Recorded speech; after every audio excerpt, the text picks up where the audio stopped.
All right, since budget night, we are learning every single day on what this actually means to property. Today, we're going to talk about loans and how it actually affects loans, our recent budget for investors. Stay tuned.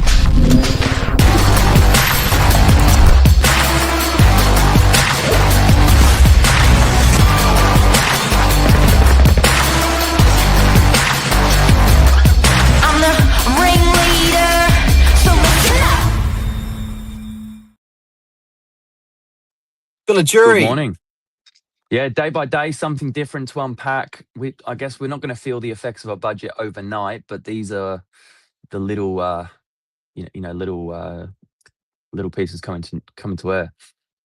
Well, I think, everyone's wondering what the net affects. You wish you could get into a time machine and fast forward yourself 30, 90, sort of 1 year ahead.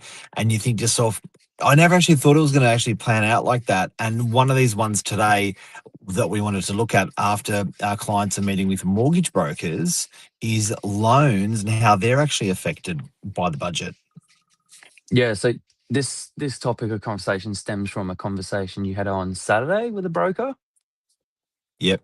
And how did it play out? Where did it start? Well, look, normally, so sometimes I'll have a buyer and I'll sit with clients with their broker, just run through the client with the broker, vice versa, manage the introduction. And Yep.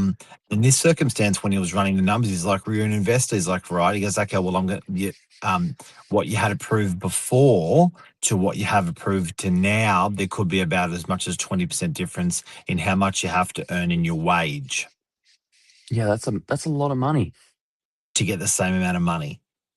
Yep. And I was like, "What do you mean?" He goes, "Well, if you're buying a secondhand property, which you are, because we'd actually selected the property that they wanted to buy, and he said the banks actually are not used to put negative gearing, the benefits of the cash flow into your negative gearing and model that, and then they'd say, Yep. okay, we've modeled that as well into your cash flow. Now they're actually taking it out of your cash flow because you're not getting it." Yeah, which kind of makes sense, but these are the things you took for granted. And for existing landlords that are already invested, having that grandfathered goes a really long way, because without it, a lot of these properties just don't make sense to hold on to. If you can't Yep. carry those losses, why would you put yourself through that pain? So, um, for an existing client with a pre-approval, I would strongly recommend to have a look at when that expires and to try and utilize that pre-approval now. Because going back to the bank for a reassessment, not only have you got negative gearing to take into consideration, there's also another interest rate rise there, which is 2.5% less borrowing capacity on its own. So you could be up to 22.5% difference now, ongoing if you're not using your approval that you've got.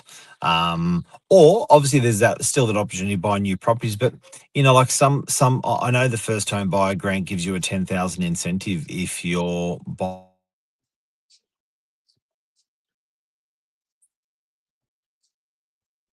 Just lost you there for a second.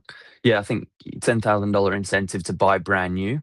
But what I'm finding is the first home buyer price points, they're not always accessible to buy brand new. There's still, for a developer, there is basically a cost to build brand new. So that introduction price is often, reflective of brand new fixtures, finishes, and obviously the way we live now is very different to the way we live, and floor plans were sold off the plan 50, 60 years ago. So, quite often it's bigger floor plans, it's secure parking, it's storage cage, it's lift access, and all of that comes with a cost. So to give you an example, in DY, the most affordable brand new one-bedroom apartment on the market right now, $875,000. With that, you can tend to get into an entry-level two-bedroom price point. So